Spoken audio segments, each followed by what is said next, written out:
Welcome back to The Price of Business. I am your host, Kevin Price, talking to you about you and your business. I tell you, something that's really gotten very interesting out there is the whole Bitcoin phenomenon, and it seemed like it exploded on the scene a while ago. It kind of seems to be staggering a little bit, but nonetheless, it seems to be certainly part of the conversation out there. And there's a great book I recently got my hands on called Cryptocurrency that I really enjoyed and wanted to chat with the author of it, Michael Casey. How are you, sir, and welcome to the program. Hi, Kevin. Thanks very much for having you. Just a quick point. Here in the U.S., it's known as the age of cryptocurrency. You may have gotten your hands on the oh, yeah, UK, you're right. You're right. I'm double-checking here. All the same content, exactly the same, just a slightly different name in the U.S. and the U.K., that's all. No, I had the U.S. title because, I'm in Texas, and although we are thinking about leaving the rest of the country, we are still part of the union. So, yeah, you're right. It is the age of cryptocurrency. So tell us a little bit about your background, and then let's jump into the book. Well, just to be clear, I'm not a Brit. I'm an Aussie. Sometimes that's confused as well. But I'm a columnist at the Wall Street Journal. Have been living in the U.S. actually now for quite some time. But I cover global finance, look into issues surrounding the global economy and the policies that shift that around. Very interested in currencies, which is the way I found my way into Bitcoin, because it really is a very different way to think about how finance works and about how money moves around the world. Yeah, absolutely. And so tell me about the whole phenomenon. Where did it start? There seems to be a lot more questions around it than there are even answers. That's a pretty fair point. And we try to delve into some of that. Obviously, one of the big mysteries is who started it out. And I do have to give a flag to my colleague Paul Vigna, by the way, the co-author who started this process before I did in terms of looking into everything about Bitcoin and cryptocurrency. But, we decided not to really, we like every journalist, we tried to look into that question. Who is Satoshi Nakamoto, which is the pseudonym used by the founder. That could be a man, woman, or perhaps even a group of people. We just don't know. And we looked into that to some extent, but we eventually, didn't get lost down that rabbit hole, that pathway that lots of folks have done and really have come up with nothing conclusive. And rather, in our book, we kind of just explore the significance of that mystery as a factor in the expansion of Bitcoin. We refer to that, in fact, as its creation myth. In some respects, the mystery around it helps in the branding of Bitcoin, because it creates this idea that there's no one who is the initial issue of the currency who's reaping all the benefits from it. Of course, in fact, whoever Satoshi Nakamoto is thought to be sitting on something like 1 million Bitcoin, which is worth a lot of money. But by the way, how much is the current market value for Bitcoin? The current market value is around $237, so we're talking, $200-something million. $237 million. Yeah. Right? So if that calculation is correct, I mean, it's no way to know exactly who's the addresses on the Bitcoin are anonymous, but there's been some fairly sophisticated analysis done that suggests that these various addresses that people have identified on the blockchain is the public ledger, and you can see every single address on there. It belonged to and can be traced back to the founder. So that being the case, there's been this calculation about how much they're sitting on. It's somewhere in the order of 1 million coins. And so that's a significant point, but to this issue about why it matters, this sort of anonymity, there's no one for the feds to go after and shut the thing down. That's one thing. And another factor is that there's a whole issue in whenever currencies are issued where seigniorage basically gets transferred to the issuer. So in a national currency, a traditional currency, the Federal Reserve or the central bank issuing it gets a benefit, gets from actually making money.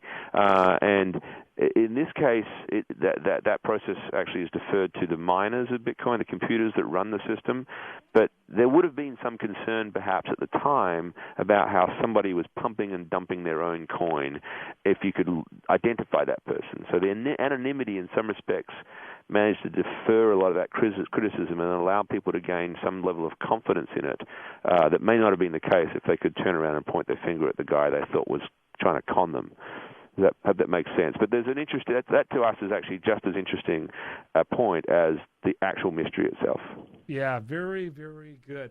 Let me ask you about the, what the current status is. You consider it fairly healthy or whatever? We hear a lot of stories, a lot of intrigues, and there's now conspiracy theories. A lot of people think that at some point the government's simply going to take it over because it's the only reason why the government has allowed it to persist. I mean, that is truly a conspiracy theory. The reason why the government has allowed it to persist is because it is actually physically impossible to shut down. That is one of its remarkable and impressive feats. I mean, the same way that they haven't been able to shut down BitTorrent, and they really, they've shut down Silk Road, but that is the drug trading site. But another one popped up somewhere else. I mean, you can't shut Bitcoin down. It resides on a distributed ledger. So there's no central place. There's no central entity running it. There's no central computer.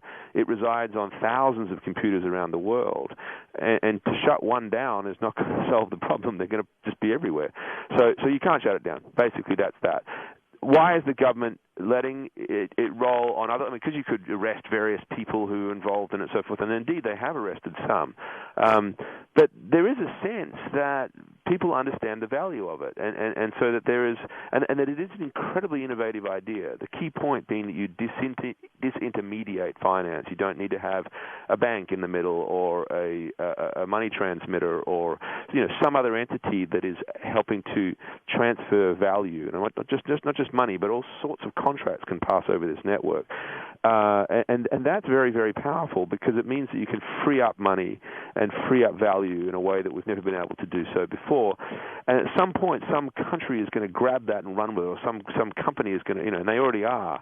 And the thing is, governments recognize that if that's the way that innovation is going, it may not be such a great idea to quash it because this stateless, unstoppable nature of it means it's just going to pop up in Switzerland or in London or wherever else. And does the U.S. really want London to become the center of financial innovation and not New York? So there's an interesting back and forth around that. Clearly, they recognize there are risks associated with it. There's criminality associated with it. There's an attempt to try to find the right balance between protecting the financial system from some of the seedier elements that have found their way into this sector and embracing the innovative side of it. And I can go into what that innovative side of it is, if you like, because I think there's sometimes a distraction with what the currency is rather than the sort of underlying technology. Let me ask you then, and obviously, you make a great point. The reality is that, great, they capture a Bitcoin and then someone else creates another one. It's not like the government can shut it down entirely. Right. Yeah. It's not exactly capturing futile. Bitcoin per se. It's the computers that run the system that you would go after. The Bitcoins themselves, it's a different matter. But yes, more or less. Right. So, very interesting. Are you personally invested in Bitcoin? Well, I'm a journalist for the Wall Street Journal, so there's a certain amount of hands-off, detachment that needs to happen here. I couldn't possibly be sitting on a big pile of coins and be pumping this thing. And by the way, I'm not pumping it. We really take what we think is a truly balanced view of what this technology is. I had a little bit that I used for the sake of trying it out when I went on a conference, but no, I don't hold anywhere near what would be regarded as a legitimate investment in Bitcoin. You don't have credibility. I don't. As an investor, I'm only playing with you. You're not a player. You don't know what you're talking about. But no, I think we like to stand by our journalistic principles. I'm joking, Michael. It's a great book. I really enjoyed it, and I think it's pretty cool topic. And I'm sure I'm going to get you back on in the future if you be game. I'd love to, Kevin. Thank you very much for having me. Michael Casey is the author, and the book is called The Age of Cryptocurrency, How Bitcoin and Digital Money Are Challenging the Global Economy. And I want you to, he's co-author, and I want you to check it out. Just put in The Age of Cryptocurrency in Google, and it'll show up on Amazon, and I suggest buying it. Thanks so much. Great. When we come back, much more for you. Do want to remind you, best content here, including this interview, can be found over there at usdatareview.com. And you're listening to The Price of Business.